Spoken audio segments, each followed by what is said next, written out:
In one corner, you've got the sweet science. It's a pure discipline of stand-up striking, like a chess match of timing, footwork, and just devastating power. And in the other, the ultimate test. A chaotic, beautiful puzzle of striking, wrestling, and submissions. Boxing versus MMA. They look different, they feel different, and boy are they.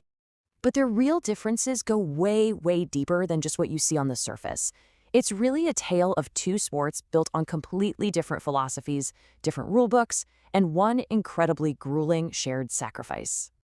Okay, so let's start with the most fundamental difference, right? The rules. The weapons a fighter is even allowed to bring into the battle, well, that defines everything that comes after. Now, what's really wild when you see it laid out like this is just how stark that contrast is. Boxing is the art of specialization.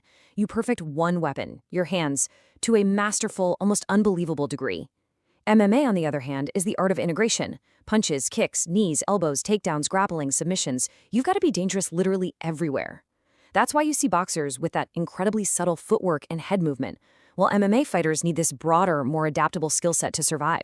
With all those weapons in play, you might be thinking MMA is just some kind of no-rules brawl, right? Well, that couldn't be further from the truth. The sport is governed by the unified rules of mixed martial arts, which is a really strict code designed to protect the fighters.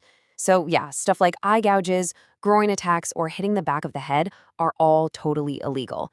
And these aren't just random rules. They're there to make sure that skill, not dirty tricks, is what decides who wins. But hey, not every fight ends in a dramatic knockout. When that final bell rings, the whole thing goes to the judges. And that's where things get really interesting. So what if I told you that for all their differences, the entire foundation for scoring a round in both boxing and MMA starts with the exact same number? Pretty wild, right? And here it is, the common ground, the 10-point must system. In both sports, you've got 3 judges, all scoring each round on their own. The winner of the round must get 10 points, and the loser gets 9.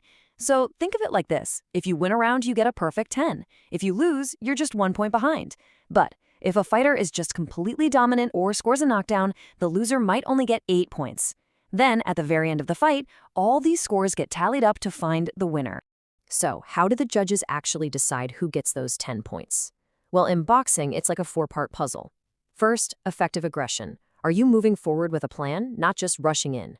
Then there's ring generalship. Are you controlling the space, making your opponent fight your fight?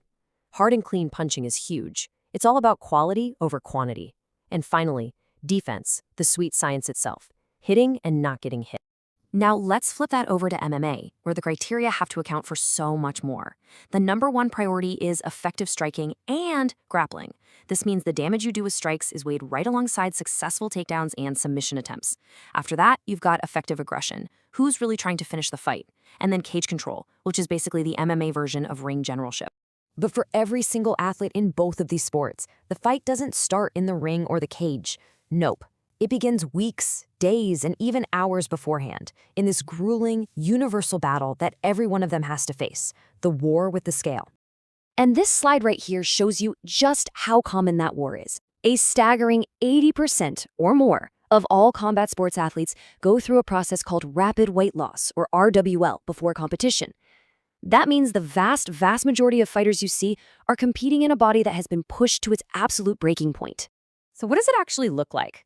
On average, an athlete will lose about 5.16 kilograms, that's over 11 pounds, just to make weight for a single fight. And they do this so they can compete in a lower weight class, hoping to get a size and strength advantage over their opponent come fight night.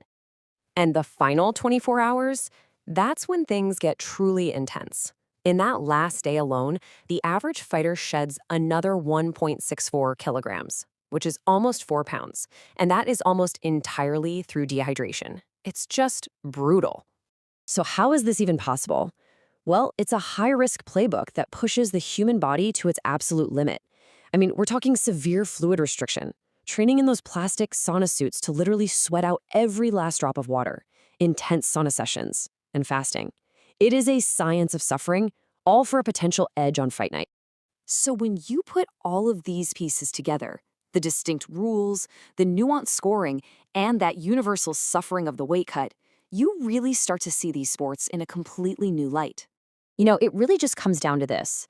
They may have different rules and different weapons, but they fight the same exact war with the scale, and they share the same incredible battle of wills. It's an amazing testament to the discipline and sacrifice it takes to compete at the highest level, no matter which sport it is. So, the next time you tune in, whether it's for the sweet science or the ultimate test, remember what you've seen here. Knowing what the judges are actually looking for and understanding that brutal, unseen battle with weight, does it change how you watch? I'm guessing it probably will.